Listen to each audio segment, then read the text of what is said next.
ڈالے اور زندگی بھر کبھی آپ نے لہسن کو ہاتھ نہیں لگایا کہ جس کی بو سے بیٹھ کر کے وہ حقہ پی رہے تھے. حقہ منہ سے لگے، حقہ کو جانتے ہوں گے آپ، اس میں صرف دھواں ہوتا ہے. یہ عزیزان گرامی، اللہ کے حبیب صلی اللہ تعالیٰ علیہ وسلم کا ذکر خیر ہو رہا ہو اس وقت مسلمانوں پر آج بھی واجب ہے.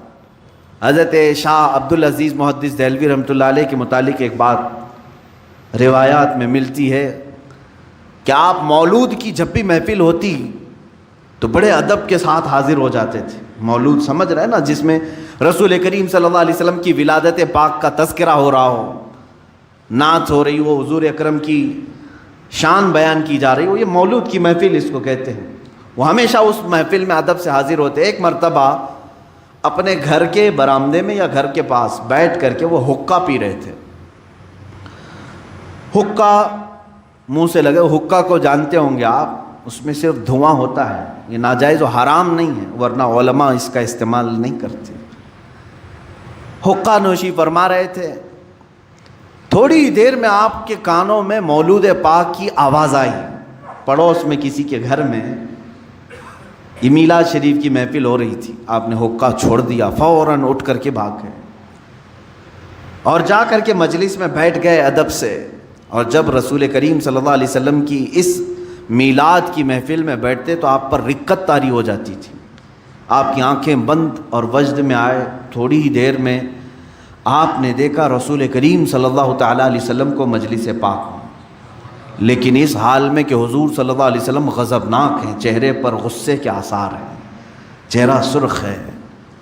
آپ ڈر گئے. اس محفل میں بیٹھے ہیں، ادھر میلاد کی محفل چل رہی ہے اور آپ نے کشف کیا، مراقبہ کیا. مجلس میلاد میں آپ کو حضور اکرم صلی اللہ علیہ وسلم کا سرخ چہرہ نظر آیا تو آپ نے ادب سے پوچھا، آقا مجھ سے کوئی توہین تو نہیں ہوئی، کچھ گستاخی تو نہ ہوئی؟ اللہ کے حبیب صلی اللہ تعالیٰ علیہ وسلم نے مخاطب کر کے ارشاد فرمایا، عبدالعزیز تمہیں حیا نہیں آتی، شرم نہیں آتی؟ حقے کا منہ لے کر کے میری مجلس میں چلے آئے، اسی منہ سے تم میری میلاد سننے کے لیے چلے آئے. میرے عزیزو، اللہ رب العزت کی بارگاہ میں اتنی نفاست حضور اکرم صلی اللہ علیہ وسلم کی بارگاہ کی رکھی گئی ہے، یہاں تک کہ حضرت ابو ایوب انصاری رضی اللہ تعالیٰ عنہ، وہ میزبان رسول ہیں، حضور صلی اللہ تعالیٰ علیہ وسلم کو روزانہ کھانا لا کر کے دیتے تھے. کئی دن تک آپ دیکھ رہے تھے حضور صلی اللہ علیہ وسلم کھا نہیں رہے ہیں، کھانے کا برتن ویسے ہی واپس آ جاتا. آپ نے پوچھا، یا رسول اللہ صلی اللہ علیہ وسلم کوئی تکلیف ہے مجھ سے آپ کو؟ آپ کھانا تناول نہیں فرماتے. اللہ کے حبیب صلی اللہ علیہ وسلم نے فرمایا، اس میں لہسن زیادہ پڑا ہوا ہے اور مجھے لہسن کی بو پسند نہیں ہے. اللہ کے حبیب صلی اللہ علیہ وسلم نے یہ فرمایا. حضرت ابو ایوب انصاری اس برتن کو نکالے اور زندگی بھر کبھی آپ نے لہسن کو ہاتھ نہیں لگایا کہ جس کی بو سے اللہ کے حبیب صلی اللہ تعالیٰ علیہ وسلم کی طبیعت پر گراں گزرتا ہو، اس طرح کا حلال پھل بھی، حلال سبزی بھی کھانا انہوں نے اپنے لیے روا نہیں رکھا. حالانکہ لہسن اور پیاز حرام نہیں ہے، لیکن وہ صحابی رسول فرماتے ہیں حرام تو نہیں مگر میرے محبوب کو اس کی بو پسند نہیں تو میں نے زندگی بھر ہاتھ نہیں لگایا. یہ جو تعلق تھا میرے عزیزو، میں صحابہ اکرام کی زندگی سے آپ کو چند گوشے ان کی حیات کی جھلکیاں آپ کے سامنے رکھتا ہوں. اور آج آپ کو احساس ہونا چاہیے کہ اقبال نے جو کہا، جس شعر سے میں نے آج اپنے بیان کو شروع کیا ہے، آبروئے ماں زنام مصطفیٰ است، ہماری ساری عزتیں نام مصطفیٰ سے وابستہ ہیں. ان کے جو ہم غلام تھے خلق کے پیشوا رہے، ان سے پھرے جہاں پھرا پھر آئی کمی وقار میں. ہمارا سب کچھ اسی نام سے وابستہ ہے. درد دل مسلم مقام مصطفیٰ است. مسلمان کا دل اگر تڑپے تو نبی کونین صلی اللہ علیہ وسلم کے لیے تڑپے. اگر حضور اکرم صلی اللہ تعالیٰ علیہ وسلم کی محبت تمہارے قلب میں نہیں آئی ہے تو تمہارا ایمان بھی نہیں ہے. اس لیے کہ حضرت عمر فاروق رضی اللہ تعالیٰ عنہ جو عشرہ مبشرہ میں سے ہیں، امیر المومنین ہیں، خلیفہ رسول ہیں، حضور اکرم صلی اللہ علیہ وسلم کی بارگاہ میں آئے. کہا، یا رسول اللہ صلی اللہ علیہ وسلم، میں اپنی دنیا کی ہر چیز سے زیادہ آپ سے محبت کرتا ہوں. میری اولاد، میرے ماں باپ، میرے مال متاع سب چیزوں سے زیادہ میں آپ سے محبت کرتا ہوں، لیکن جان سے زیادہ نہیں۔ حضور اکرم صلی اللہ علیہ وسلم نے فرمایا عمر تمہارا ایمان مکمل نہیں ہوا۔ کس کو کہا جا رہا ہے؟ عمر ابن خطاب رضی اللہ تعالیٰ عنہ کو، تمہارا ایمان مکمل نہیں ہوا۔ اسی دن حضرت عمر فاروق رضی اللہ تعالیٰ عنہ نے عرض کیا آقا اگر اس سے ایمان ناقص رہتا ہے تو آپ گواہ ہو جائیں، آج سے میں اپنی جان سے زیادہ آپ سے محبت کرتا ہوں۔ جان سے زیادہ محبت کرنا یہ ایمان کی علامت ہے۔ لا یؤمن احدکم حتی اکون احب الیہ من والدہ وولدہ والناس اجمعین، میرے آقا فرماتے ہیں تم میں سے اس وقت تک کوئی مومن نہیں ہوگا جب تک وہ اپنی اولاد سے، اپنے ماں باپ سے اور تمام انسانوں سے زیادہ مجھ سے محبت کرنے نہ لگے، اس وقت تک وہ پورا مومن نہیں ہو سکتا۔ آج ہمیں پرکھ کر دیکھنے کی ضرورت ہے کیا ہمارے اندر وہ ایمان ہے کمال کو پہنچا ہوا؟ ہم ہمارے بچوں کو ہاتھ لگانے سے کس طرح سے چڑ جاتے ہیں، ہمارے ماں اور ہمارے باپ کی شان میں اگر کوئی گستاخی کرے تو ہم اس کے ساتھ کیا معاملات کرتے ہیں، کیا سلوک کرتے ہیں، یہ سب کو معلوم ہے۔ اس کا مطلب یہ ہے کہ ہم اپنے رشتہ داروں پر آئی ہوئی کوئی بھی آفت کو برداشت نہیں کرتے، تو یہاں ایمان کو پرکھنے کی ضرورت ہے۔ نام مصطفیٰ پر اگر کسی نے کیچڑ اچھالا اور تم خاموش رہے تو اس کا مطلب ہے کہ ایمان کمال کو پہنچا ہی نہیں ہے، ایمان کسی کا کمال کو پہنچا نہیں ہے۔ جب تم اپنے ماں باپ پر کوئی بھی آفت برداشت نہیں کرتے تو اس کا مطلب ہے کہ نبی کو ابھی ماں باپ سے کم چاہتے ہو، اپنی اولاد سے کم چاہتے ہو۔ تمہارے مال کے متعلق اگر کوئی تانا مارے تو تم اس کا جواب دیتے ہو، اس کا مطلب ہے کہ نبی کونین صلی اللہ تعالیٰ علیہ وسلم سے ابھی مال سے کم محبت کرتے ہو۔ عزیزان گرامی وقار، میں سب کی بات نہیں کر رہا ہوں، جو میرے آقا صلی اللہ تعالیٰ علیہ وسلم کی عزت اور ناموس کے لیے کھڑا ہوا، چاہے حالات کیسے بھی ہوں، یہ اس کے ایمان کی علامت ہے۔ میں آج یہاں سے بیان کر رہا ہوں، مجھے ضرور معلوم ہے کہ جمعہ کا یہ مجمع اگرچہ مسجد میں محدود لوگ ہوتے ہوں، لیکن اس بیان کو ریکارڈ کر کے میں پوری عالم اسلام نہیں بلکہ پوری دنیا کو یہ پیغام دینا چاہتا ہوں، آبروئے ماں زنام مصطفیٰ، ہماری آبرو مصطفیٰ کریم صلی اللہ علیہ وسلم کے نام سے ہے، اور اگر تم نے اس طرف انگلی اٹھائی تو پھر ہمارا زمین پر جینا بھی بیکار ہے، ہم جواب دے کر کے رہیں گے۔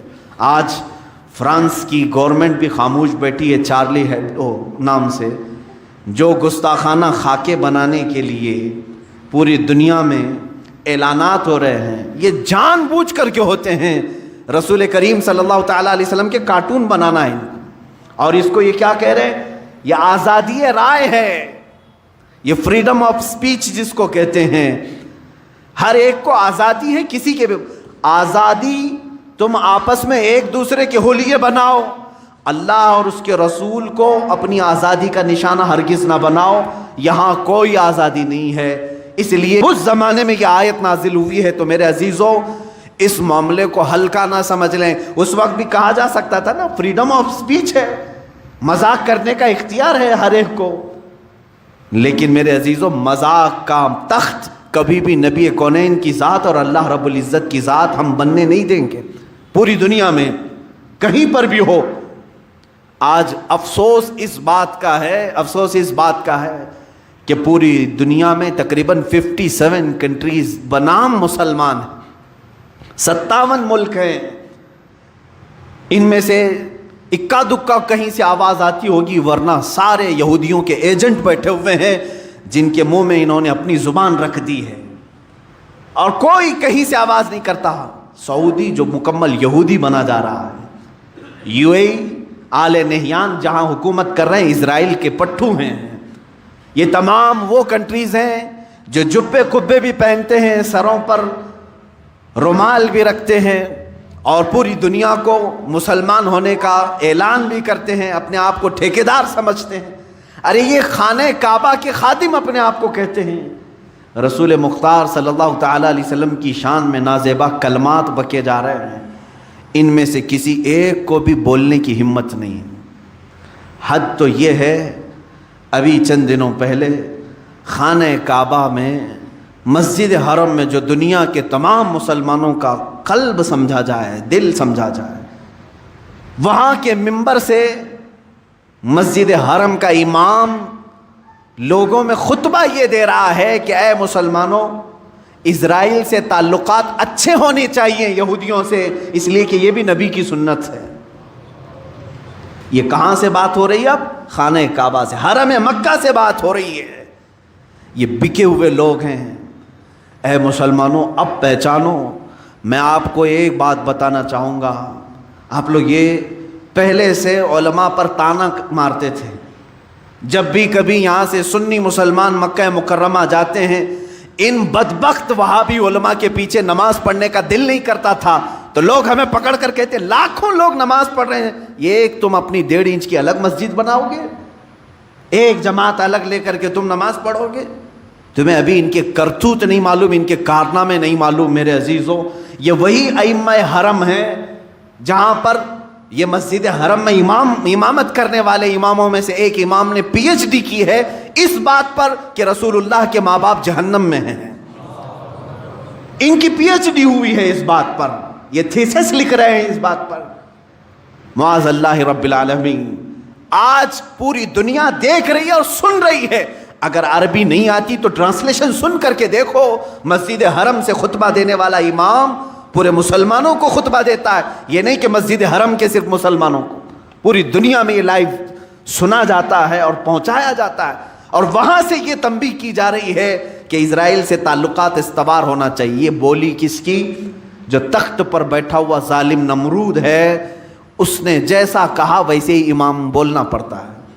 مسجد نبوی کا امام بھی وہی بولے گا، مسجد حرم کا امام بھی وہی بولے گا، اور جو بادشاہ کے خلاف جائے گا وہ جیل میں جائے گا۔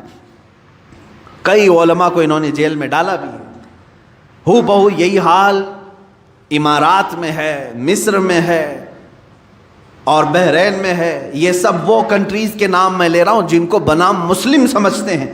ایک بات یاد رکھ لینا، ہزاروں نہیں، لاکھوں نہیں، کروڑوں کی بھی بھیڑ ان کے ساتھ ہو، کبھی بھیڑ سے امپریس نہ ہونا، اس لیے کہ حق کی علامت بھیڑ نہیں ہے، حق کی علامت محبت مصطفیٰ ہے، حق کی علامت ناموس رسالت ہے۔ وہ چاہے ایک کے ساتھ ہو وہی حق پر ہے، لاکھوں اگر بھیڑ کہیں اور ہو۔ اس لیے کہ میرے آقا صلی اللہ علیہ وسلم نے فرمایا قیامت کے دن تم دیکھو کہ کچھ نبی، صحابی کی بات نہیں، اولی کی بھی بات نہیں، عالم کی بھی بات نہیں کر رہا ہوں، نبی کی بات میرے آقا فرمانے، کئی نبی ایسے ہوں گے قیامت کے دن جو صرف ایک ہی امتی کے ساتھ آئیں گے، ان کا کل ملا کر کے ان کی زندگی میں ایک امتی بنا ہے، کسی کے ساتھ 2 امتی ہوں گے، کسی کے ساتھ 4 امتی ہوں گے۔ انبیاء کرام، نبی اس حال میں قیامت کے دن آئیں گے، ان کا ایک ماننے والا، کسی کے 2 ماننے والے۔ تو کیا یہ کہو گے کہ نبیوں کا ایک ہی ماننے والا ہے تو بھیڑ تو دوسری طرف تھی، بھیڑ دوسری طرف تھی۔ میرے عزیزو، یہ بھیڑ کو کبھی بھی معیار نہیں بنایا گیا، کسوٹی نہیں بنایا گیا اسلام میں، ورنہ بھیڑ کو کاؤنٹ کرنے جائیں تو جے جے کرنے والی پارٹیاں ہر میدان میں بھیڑ جمع کرتی ہیں، تو لوگ یہی سمجھنے لگ جائیں گے کہ میدان میں بھیڑ زیادہ ہے تو یہی حق پر ہوں گے۔ بھیڑ جمع کرنا حق ہونے کی علامت نہیں، حق ہونے کی علامت دل میں ناموس رسالت کا اور محبت مصطفیٰ کریم صلی اللہ تعالیٰ علیہ وسلم کا چراغ روشن ہونا ضروری ہے۔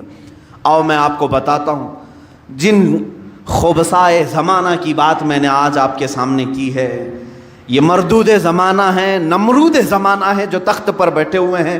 پوری دنیا میں میرے آقا صلی اللہ تعالیٰ علیہ وسلم کے ناموس کے ساتھ کھلواڑ کیا جا رہا ہے۔ ارے اس وقت کو یاد کرو جب ترکی میں صرف سلطنت عثمانیہ تھی، خلافت عثمانیہ تھی، ایک خلیفہ تھا عبد الحمید ثانی، ایک خلیفہ تھا، دوسرے بادشاہوں کی بات نہیں کر رہا ہوں۔ فرانس نے اس وقت بھی میرے آقا صلی اللہ تعالیٰ علیہ وسلم کی شان میں ایک گستاخانہ کتاب شائع کرنے یا فلم بنانے کا اعلان کیا تھا، فلم بنانے کا اعلان کیا تھا۔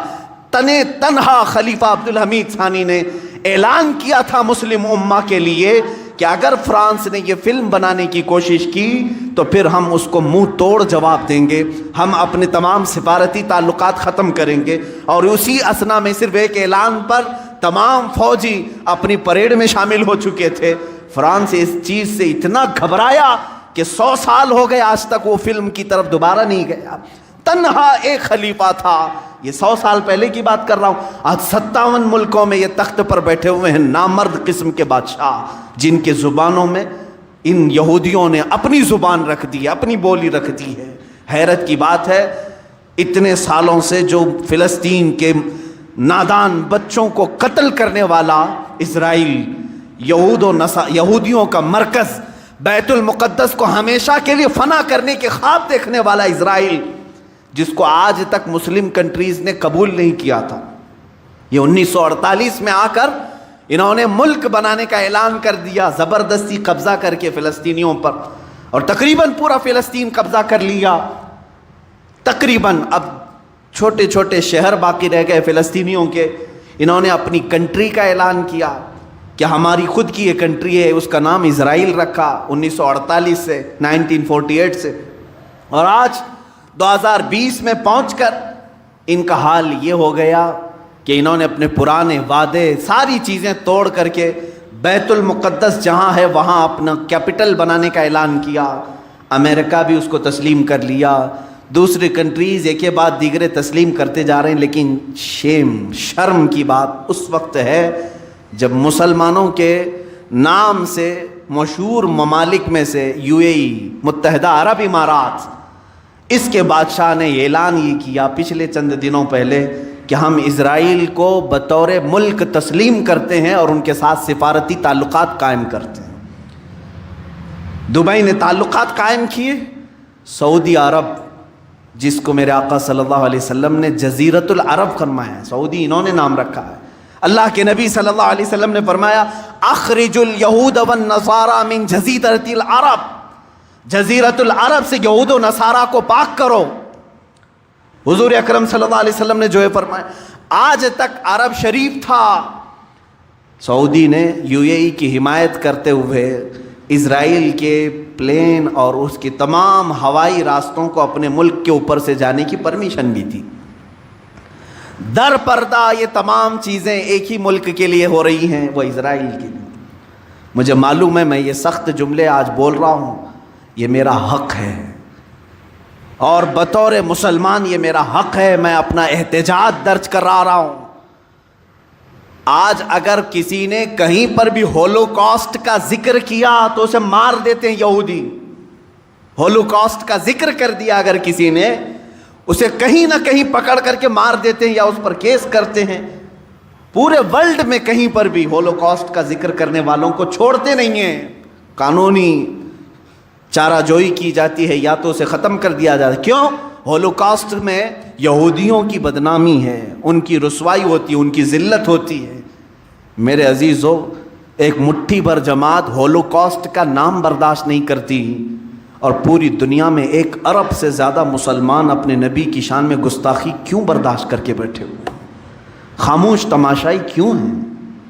کہیں ایسا تو نہیں کہ جس کو اقبال نے بہت پہلے کہا تھا کہ عرب کو دے کر عجم کے تخیلات، اسلام کو حجاز و یمن سے نکال دو، یہ فاقہ کش موت سے ڈرتا نہیں ذرا، روح محمدی اس کے بدن سے نکال دو. ان لوگوں نے یہی کہا تھا کہ یہ بھوکا رہتا ہے، پیاسا رہتا ہے مسلمان، اور موت سے بالکل ڈرتا نہیں. آخر اس کے اندر خوف لانا ہے تو روح محمدی اس کے جسم سے دور کر دو. جو میرے آقا صلی اللہ علیہ وسلم کے لیے اس کا دل تڑپتا ہے، اس کو مرجھا کر دو، مرجھا دو، مار دو. اس قلب کو آج مارنے کے لیے پوری دنیا الگ الگ انداز میں اٹھتی ہے، سوشل میڈیا کے ذریعے، فلمی دنیا کے ذریعے. عزیزان گرامی، بارگاہ مصطفیٰ صلی اللہ تعالیٰ علیہ وسلم کے آداب میں میں 2 چند باتیں عرض کر دوں. آج ہمارا حال کیا ہے کہ ہم کس طرح کی چیزیں برداشت کریں. صحابہ کی قوت اور طاقت کس وجہ سے تھی جانتے ہیں؟ صلح حدیبیہ کے موقع پر کسرا جو ایران کا سپر پاور تھا، وہاں سے ایک شخص بھیجا گیا قاصد بنا کر کے، دیکھو محمد صلی اللہ علیہ وسلم نے کتنی طاقت جمع کر لی ہے، کتنے ان کے پاس فوجی ہیں، سامان جنگ کتنا ہے. کیونکہ یہ بڑے بڑے بادشاہوں سے لڑنے کے چیلنج دیتے جا رہے ہیں، ملک کا ملک فتح کرتے جا رہے ہیں، ان کے پاس طاقت کیا ہے وہ دیکھو. عروہ بن مسعود ثقفی ایک شخص آیا صلح حدیبیہ کے موقع پر. حضور پاک صلی اللہ تعالیٰ علیہ وسلم کو اس وقت مکہ والوں نے عمرہ کرنے کے لیے روک دیا تھا, نہیں جانے دے رہے تھے. 1400 صحابہ تھے صرف. ایران کی سپر پاور, قیصر ملک روم کا سپر پاور, یہ لوگ قاصد بنا کر کے بھیجیں, دیکھ کر کے آؤ محمد ہماری سلطنتوں کو ہلانے کی بات کرتے ہیں, کون سی طاقت جمع کی ہے. یہ شخص آیا, دیکھا. اب اس کی زبان سے سنو, عروہ بن مسعود ثقفی یہ کہتا ہے, یہ حدیث پاک میں بھی موجود ہے کہ اس نے دیکھا کہ یہاں پر انہوں نے کون سی طاقت جمع کی. وہ باہر واپس آ کر کے رپورٹنگ کرتا ہے اپنے بادشاہوں کو, کہتا ہے میں نے دیکھا ایک ایسی فوج محمد کے پاس ہے صلی اللہ علیہ وسلم کہ جب وہ بولتے ہیں تو یہ سارے کان کھڑے کر دیتے ہیں, جب وہ کسی بات کا حکم کرتے ہیں تو دوڑ پڑتے ہیں, اور جب وہ وضو کے لیے جاتے ہیں تو مجال ہے کہ ان کی کلی کا ایک قطرہ بھی زمین پر گرے, سب اپنے ہاتھوں میں لیتے ہیں. صحابہ کا یہ ماحول دیکھ کر کے اس نے بتایا. اللہ کے نبی صلی اللہ علیہ وسلم کے متعلق وہ کہہ رہا ہے, قاصد میں دور سے دیکھتا رہا محمد صلی اللہ علیہ وسلم وضو کے لیے کلی کر رہے ہیں, اور صحابہ اپنے ہاتھ پھیلائے, اپنے دامن پھیلائے ہیں. وہ کلی کا پانی ان کے ہاتھوں میں آتا, دامن میں آتا, اور سب اپنے چہروں پر لگا لیتے تھے, ایک قطرہ بھی زمین پر گرنے نہیں دیتے تھے. اور وہ واپس آ کر کے کسریٰ سے کہا, میں نے بڑے بڑے بادشاہوں کے ہاں فوج کو بھی دیکھا ہے, لیکن ایسی دیوانگی کسی کے ہاں نہیں دیکھی. پوچھا انہوں نے کہ کیا طاقت جمع کی ہے. انہوں نے کہا چھوڑو ان سے لڑنے کی بات ختم کرو, محمد صلی اللہ علیہ وسلم کو وہ تمہارے حوالے کبھی نہیں کریں گے. کہا کیوں نہیں کریں گے؟ ارے میاں وہ ان کی کلی کا قطرہ زمین پر گرنے نہیں دیتے, ان کے خون کا قطرہ کہاں سے گرنے دیں گے؟ وہ صحابہ ہیں جو رسول کریم صلی اللہ تعالیٰ علیہ وسلم کے زبان پاک سے نکلے ہوئے قطرے بھی زمین پر نہیں گرنے دیتے تھے. تب اللہ رب العزت نے ان کی شان میں قرآن میں آیتیں نازل فرمائی, اور وہ نہتے ہوتے تھے, پیروں میں چپل نہیں ہے, ہاتھوں میں تلوار نہیں ہے. غیبی طاقت ایسی ہوتی کہ وہ لکڑی ہاتھ میں لے لیں تو وہی تلوار بن جائے, گھوڑے اگر سمندر میں دوڑائیں تو خشک راستہ بن جائے, اگر وہ درندوں کے پاس آئیں تو وہ درندے ان کے فرما بردار بن جائیں. یہ ساری طاقت و قوت خدا کی طرف سے غیب سے انہیں ملی ہوئی تھی, صرف اس لیے کہ ان کا یہی قول تھا جس کو اقبال نے کہا ہے, آبروئے ماں نام مصطفیٰ. ان کا یہ نعرہ تھا ہماری کل آبرو نام مصطفیٰ سے ہے. وہ جیتے مرتے تھے صرف رسول کریم صلی اللہ تعالیٰ علیہ وسلم کی عزت کی خاطر. عزیزان گرامی وقار, صلح حدیبیہ کا موقع, جنگ احد کی بات دیکھ لیں. اللہ کے نبی صلی اللہ تعالیٰ علیہ وسلم کے دفاع میں ایک صحابی کھڑے ہیں. اس وقت جنگ کا پانسا پلٹ گیا تھا, کفار مکہ بھاری پڑ گئے تھے, جیتی ہوئی جنگ شکست میں آ گئی تھی, بڑے سخت حالات تھے احد کے میدان میں, اور مسلسل تیر حضور کی طرف برسا رہے تھے کفار, نشانہ کر رہے تھے. ایک صحابی کھڑے ہیں حضور کے ڈیفنس میں, ان کے جسم پر 80 تیر چبھے ہوئے تھے, لیکن مجال ہے کہ وہ ہٹیں حضور کے سامنے سے. ہر تیر جسم پر آتا رہا, یہاں تک کہ ایک تیر سیدھے ان کی آنکھ میں گھس گیا, اور ان کی آنکھ کا پتلا باہر آ گیا, اور وہ اسی طرح سے اپنے ہتھیلی میں آنکھ کا پتلا لے کر کھڑے ہیں, لیکن مجال ہے کہ وہاں سے ٹس سے مس ہوں, اس لیے کہ انہوں نے اپنی زندگی کو وقف کیا تھا, میں دفاع رسول کے لیے ہوں, ناموس رسالت کے پہرے کے لیے ہوں. تبھی تو اللہ تعالیٰ نے ان کو غیبی قوت عطا کی تھی. اس کے باوجود اللہ کے حبیب صلی اللہ تعالیٰ علیہ وسلم کے چہرے اقدس پر ایک ظالم کافر نے لوہے کی ٹوپی سے مار دیا. لوہے کی ٹوپی ہوتی تھی جو جنگوں میں پہنی جاتی تھی, وہ پھینکا. رسول کریم صلی اللہ علیہ وسلم کے چہرے پاک پر وہ آ کر لگی.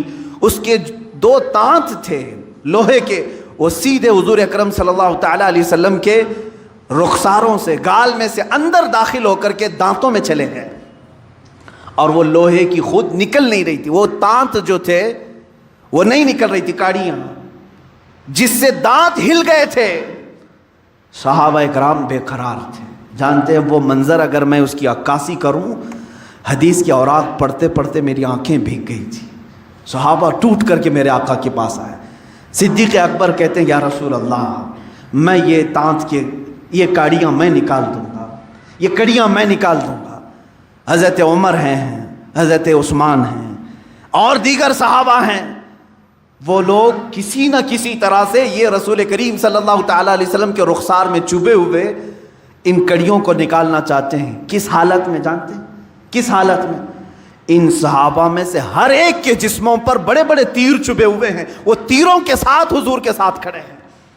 کسی کو اپنے جسم کا تیر نکالنے کی فکر نہیں، رخسار رسول پر لگی ہوئی کڑیاں نکالنے میں وہ بے قرار ہیں۔ اسی اسنا میں ایک صحابی حضرت ابو عبیدہ بن جراح رضی اللہ تعالیٰ حضرت صدیق اکبر کو پیچھے کرتے ہیں، کہتے ہیں ابو بکر آپ پیچھے ہٹ جاؤ، اس لیے کہ یہ جو کڑیاں ہیں یہ نکالنے جائیں گے تو حضور کے 2 دانت تو شہید ہو جائیں گے، حضور کے 2 دانت شہید ہو جائیں گے۔ حضرت ابو بکر صدیق نے کہا تو نکالنا تو ہوگا ورنہ یہ زہر پیدا کر سکتا ہے۔ حضرت ابو عبیدہ بن جراح آئے، اجازت مانگی، یا رسول اللہ صلی اللہ علیہ وسلم مجھے نکالنے کی اجازت ہے۔ کیسے نکالا جانتے ہیں؟ رخساروں میں چبھی ہوئی کڑیوں کو اپنے دانتوں سے پکڑ کر کھینچنے لگے، ہاتھ سے نکال سکتے تھے، دانتوں سے پکڑ کر کھینچنے لگے۔ جب دانتوں سے کھینچا آپ نے تو حضور صلی اللہ علیہ وسلم کے 2 دانت شہید ہوئے، ساتھ ہی حضرت ابو عبیدہ بن جراح کے 4 دانت ٹوٹ گئے، ان کے دانت ٹوٹ گئے۔ جب وہ کڑی کھینچ کر کے نکالے ان کے دانت بھی ٹوٹے۔ اس کے بعد وہ کھڑے ہو کر کے مسکراتے ہیں، کہتے ہیں ابو بکر میں نے آپ کو صرف پیچھے اس لیے ہٹایا کہ ہاتھ سے نکالتے تو ہمارے ہاتھ کو تو کچھ نہیں ہوتا لیکن رسول پاک کے دانت شہید ہو جاتے ہیں۔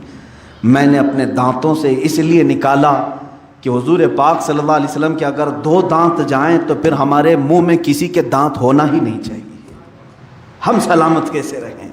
جب میرے دانت گر گئے تو مجھے اللہ رب العزت کی ذات پر یہ یقین ہوا کہ مولا تبارک و تعالیٰ مجھے معاف فرمائے گا کہ میرے بھی کفارے کے طور پر دانت گئے ہیں۔ وہ صحابہ کی الفت تھی میرے عزیزوں، وہ صحابہ کی الفت تھی۔ ان کے بارگاہ مصطفیٰ کے جو لگاؤ ہیں، یہ آداب ہیں، یہ آج دہرانے کی ضرورت ہے۔ امت بھول چکی ہے ان معاملات کو۔ حضرت ابو ایوب انصاری رضی اللہ تعالیٰ میزبان رسول ہیں، سب کو معلوم ہے۔ جب مدینہ حضور تشریف لائے تو اونٹنی حضرت ابو ایوب کے گھر پر رکی۔ فیصلہ یہی ہوا تھا کہ جہاں اونٹنی رکے گی وہاں پر حضور آرام کریں۔ ابو ایوب انصاری رضی اللہ تعالیٰ عنہ یہ وہ صحابی ہیں جن کو حضور کی میزبانی کرنے کا شرف حاصل ہے۔ 2 منزلہ گھر تھا، ایک نیچے ایک اوپر۔ حضور صلی اللہ تعالیٰ علیہ وسلم جیسے تشریف لائے، حضرت ابو ایوب انصاری نے کہا حضور آپ کو جو پسند ہے وہ آپ قبول فرما لیں۔ اللہ کے حبیب صلی اللہ علیہ وسلم نے فرمایا میں نیچے کا حصہ پسند کرتا ہوں۔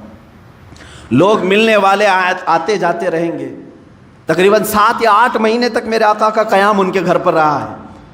ملنے والے آتے جاتے رہیں گے، مجھے نیچے رہنے دو۔ نیچے اللہ کے حبیب صلی اللہ علیہ وسلم رہنے لگے۔ حضرت ابو ایوب انصاری اور ان کی زوجہ اوپر گئے، جاتے ہی بے قراری آ گئی۔ اللہ کے حبیب صلی اللہ علیہ وسلم نیچے آرام فرما ہیں اور ہم اوپر کیسے سوئیں؟ پوری چھت پر سوتے نہیں تھے، کونے میں دبک کر بیٹھے رہتے تھے، پوری رات بیٹھے ہوتے۔ وہ کہتے کہ یہ ادب کے خلاف ہے، اللہ کا حبیب زمین پر سو رہا ہو اور میں پہلے منزلے پر کیسے سوؤں؟ نہیں سوتے تھے، پوری رات اس طرح سے کونے میں بیٹھے رہتے۔ ایک دن ان کے گھر میں پانی کا مٹکا مٹی کا تھا، ٹوٹ گیا، پانی بہہ گیا چھت پر۔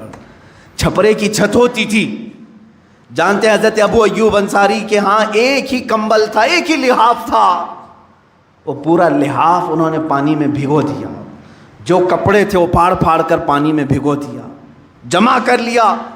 سخت ٹھنڈیوں کی راتیں تھیں، اسی لحاف کو شوہر اور بیوی دونوں اوڑھ کر کے صبح تک بیٹھے رہے، صرف اس لیے کہ پانی کا ایک قطرہ بھی میرے مصطفیٰ کی ذات پر نہ جائے۔ اللہ کے حبیب صلی اللہ علیہ وسلم کی نیند میں خلل نہ آنے پائے۔ یہ مقام مصطفیٰ صحابہ اکرام سے سیکھو میرے عزیزوں۔ ان دلالوں سے کیا سیکھو گے جو آج حکومت کے تخت پر بیٹھے ہیں، جن کو نام مصطفیٰ کی کوئی قدر نہیں۔ اسی لیے سرکار مفتی اعظم ہند رضی اللہ تعالیٰ عنہ نے اعلان کیا تھا مدینہ طیبہ میں، تیرے حبیب کا پیارا چمن کیا برباد، الہی نکلے یہ نجدی بلا مدینے سے۔ اللہ ان کی دعا قبول کرے، ان ظالموں کو جزیرۃ العرب سے دور کرے۔ آج دل روتا ہے میرے عزیزوں، رسول کریم صلی اللہ تعالیٰ علیہ وسلم کی عظمت پر حملے کرنے والے وہ لوگ ہیں جو ٹڈی دل ہیں، ان کے ہاں کوئی ہمت نہیں۔ اگر مسلم دنیا صرف اور صرف ایک بار ان سے یہ کہہ دے کہ اللہ کے حبیب صلی اللہ تعالیٰ علیہ وسلم کے لیے ہم جان بھی فدا کرتے ہیں، ہم اپنے ہر جمعہ کے خطبے میں یہ کہتے ہیں الا لا ایمان لمن لا محبت لہ، اس کا ایمان ہی نہیں جس کے سینے میں ان کی محبت نہیں۔ ہم تو انہی کی محبت میں جینے مرنے کی قسمیں کھاتے ہیں، لہٰذا اس نبی کی ذات پر کچھ نہ کہو، ہمیں جو کوسنا ہے کوسو، ہم تو برے ہیں، ہم بد اخلاق ہیں، ہم بد عمل ہیں، ہمیں گالیاں دے دو، لیکن میرے آقا صلی اللہ تعالیٰ علیہ وسلم کی شان میں کچھ نہ کہا جائے۔ اے مسلمانوں، اپنے آپ کو بیدار رکھو، جس طرح ممکن ہو سکے ان کی مخالفت میں آواز اٹھاؤ۔ اگر آج تمہارے پاس سوشل میڈیا کا پلیٹ فارم ہے تو اس پر اپنا احتجاج درج کرو کہ ہم فرانسیسی یہ تمام درندوں کے خلاف ہیں، اس لیے کہ انہوں نے ہمارے قلب کو، ہمارے دل کو چھیڑا ہے جہاں میرے آقا کی محبت بستی ہے، ہماری آنکھوں کو ٹھیس پہنچائی ہے جن کے نام سے ہم ٹھنڈک محسوس کرتے ہیں۔ اس لیے میں کہتا ہوں یہ ہیومن رائٹس کے بھی خلاف ہے، کسی کو اس طرح سے ستانا، ہریسمنٹ کرنا، کہ یہ ظلم نہیں ہے، یہ جرم نہیں ہے؟ کسی کو بھی ہریسمنٹ کرنا یہ جرم نہیں ہے؟ اس طرح پورے مسلمانوں، کروڑوں مسلمانوں کو یہ ہریسمنٹ کر رہے ہیں اس بات سے کہ کبھی میرے نبی کے شان میں کارٹون بنانے کی بات، کبھی ان کو معاذ اللہ رب العالمین گندے الفاظ کے ساتھ فلم بنانے کی بات۔ اس طرح یہ تمام بار بار چیزیں جو آتی ہیں یہ ہمارے ساتھ، یہ ہیومن رائٹس کے خلاف ہے، ہمارے ساتھ یہ ہریسمنٹ ہے۔ ہم جو ہے بار بار ان تمام کرب کے ساتھ کیوں زندگی گزار رہے ہیں آج؟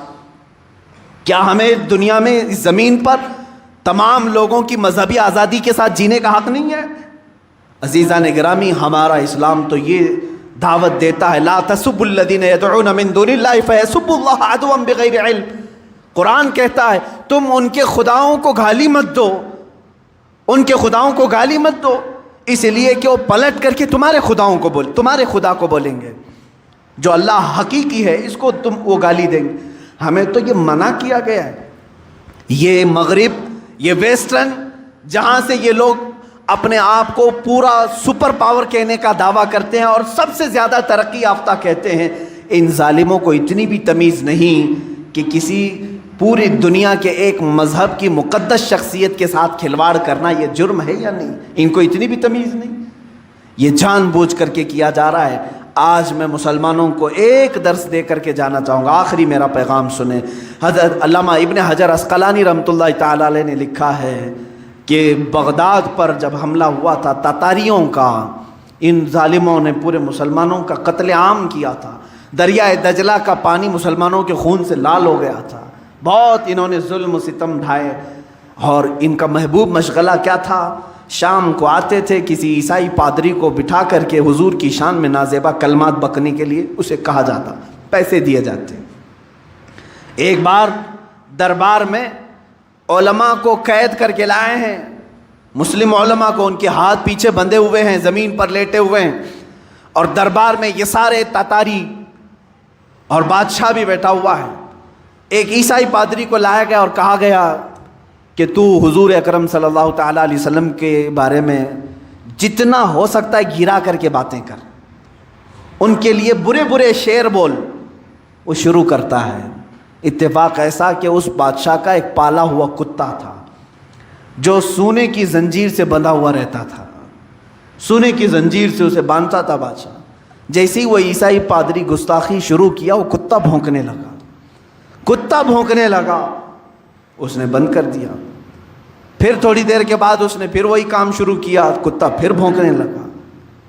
لوگوں نے اس سے کہا بھی کہ شاید تو جو بول رہا ہے اس کی وجہ سے کتا بھونک رہا ہے۔ پھر جب اس نے تیسری بار اسی طرح سے گستاخی کرنا شروع کیا تو کتا زنجیر توڑ کر کے نکل آیا اور اس عیسائی پادری پر ایسا حملہ کیا کہ دم زدن میں اسے چیر کر کے ٹکڑے کر دیا، ختم کر دیا۔ اور اسی وقت سینکڑوں کی تعداد میں وہی تاتاری جو گستاخی رسول کے مرتکب تھے، ایمان کی دولت سے مشرف ہوئے، اسلام میں داخل ہوئے۔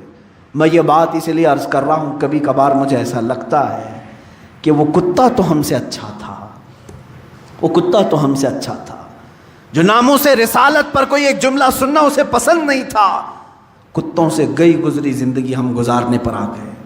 اسی طرح میرے آقا صلی اللہ تعالیٰ علیہ وسلم کا وہ خچر جس پر آپ سواری کرتے تھے، یعفور نام تھا، اتنا عقلمند تھا، اتنا عقلمند۔ خیبر کے موقع پر حضور صلی اللہ تعالیٰ علیہ وسلم کو گفٹ میں ملا، ہدیے کے طور پر ملا۔ جب حضور صلی اللہ علیہ وسلم نے اس کو لیا تو وہ اپنا سر ہلانے لگا، وہ اپنی زبان میں کچھ کہنے لگا۔ حضور مسکرائے، صحابہ نے پوچھا آقا یہ کیا کہہ رہا ہے؟ وہ جانوروں کی بھی بولیاں سنتے تھے، وہ رسول تھے سب کے۔ اللہ کے حبیب صلی اللہ علیہ وسلم فرماتے ہیں یہ خچر مجھ سے کہہ رہا ہے کہ یا رسول اللہ صلی اللہ تعالیٰ علیہ وسلم، میں اس نسل کا گدھا ہوں، میں اس نسل کا خچر ہوں کہ میرے باپ میرے دادا سب وہ خچر تھے کہ جن کے اوپر انبیاء اکرام نے سواری کی تھی، انبیاء نے سواری کی، اور ان کی نسل کا میں آخری خچر ہوں، اور نبیوں میں سب سے آخری آپ، سب سے آخری آپ ہیں۔ اور وہ خاتم النبیین کا عقیدہ رکھنے والا قادیانیوں سے تو بہتر تھا۔ رسول کریم صلی اللہ تعالیٰ علیہ وسلم سے وہ ایک بات یہ بھی عرض کیا کہ آقا میں ایک یہودی کا خریدا ہوا تھا، اس کی ملکیت میں تھا، لیکن وہ حضور سے کہہ رہا ہے خچر یا رسول اللہ صلی اللہ علیہ وسلم برسوں اس یہودی کے گھر میں رہا، ایک مرتبہ بھی میں اپنی پیٹھ پر اس کو سوار ہونے نہیں دیا۔ حضور پاک صلی اللہ تعالیٰ علیہ وسلم سے کہہ رہا ہے جب بھی وہ سوار ہونے کی کوشش کرتا میں اسے گرا دیتا تھا، اس لیے کہ مجھے یہ یقین تھا کہ میری پیٹھ کسی رسول کے لیے رکھی گئی ہے۔ اسی یعفور کو دیکھیں، جب میرے آقا صلی اللہ تعالیٰ علیہ وسلم کا وصال ہوا، اللہ کے حبیب صلی اللہ تعالیٰ علیہ وسلم جب کسی صحابی کو بلانا ہوتا تو اسی یعفور کو بھیجتے تھے خچر کہ جاؤ عثمان بن عفان کو بلا لاؤ، جاؤ عمر ابن خطاب کو بلا لاؤ۔ یہ سیدھے اسی صحابی کے گھر جاتا، ان کے دروازے کو اپنے سر سے ٹھوکتا، دروازہ کھلتا، وہ اپنی دم سے اشارہ کرتا، صحابہ سمجھتے کہ رسول کا بلاوا آیا ہے، حضور کا قاصد بن کر کے صحابہ کے گھر جاتا۔ لیکن میرے عزیزو اس کے قلب میں، اس کے دل میں جو عظمت مصطفیٰ تھی وہ یہ، صحابہ کرام فرماتے ہیں حضور صلی اللہ تعالیٰ علیہ وسلم سے ریلیٹڈ ہر چیز سے ان کو محبت تھی۔ جب میرے آقا کا وصال ہوا، انتقال ہوا، اس دن سے لے کر کے 3 دن تک اس یعفور نے نہ گھاس کا ایک پتا کھایا، نہ کھانا پانی، کچھ بھی نہیں، کسی چیز کو منہ نہیں لگاتا تھا۔ اگر کوئی چیز کھانے کے لیے اس کے سامنے پیش کر دی جاتی اپنے پیروں سے ہٹا دیتا تھا۔ صحابہ روتے تھے اس عمل کو دیکھ کر کہ بغیر مصطفیٰ کے یہ کھانا پسند نہیں کرتا۔ 3 دن کے بعد جس کنویں سے آخری مرتبہ میرے آقا صلی اللہ علیہ وسلم نے غسل فرمایا تھا، بیر غرس جہاں کا پانی، یہ روایات میں ہے کہ وہاں جا کر کے دن بھر بیٹھ کر روتا تھا، اور تیسرے دن اسی میں چھلانگ لگا کر کے فوت ہو گیا۔ اس جانور نے یہ درس دیا کہ بغیر مصطفیٰ کے تو یہ جینا بھی بیکار ہے۔ جو نبی کی محبت میں جیا ہو اسے نبی کو چھوڑ کر کے جینے کا کبھی لطف آ ہی نہیں سکتا۔ اسی لیے میں اب اپنی گفتگو بھی اسی پر ختم کرتا ہوں۔ اے مسلمانوں سمجھ جاؤ، آبرو ما زنام مصطفیٰ اس، آبرو ما زنام مصطفیٰ اس، ہماری آبرو اور ہماری عزت مصطفیٰ کریم کے نام سے ہے۔ درد دل مسلم مقام مصطفیٰ اس، اگر دل درد کرے تو صرف مصطفیٰ کے لیے کرے۔ اسی لیے قرآن نے بھی ہمیں یہی تاکید کی ہے کہ جو رسول دے دیں وہ لے لو، جو رسول منع کر دیں اسے چھوڑ دو۔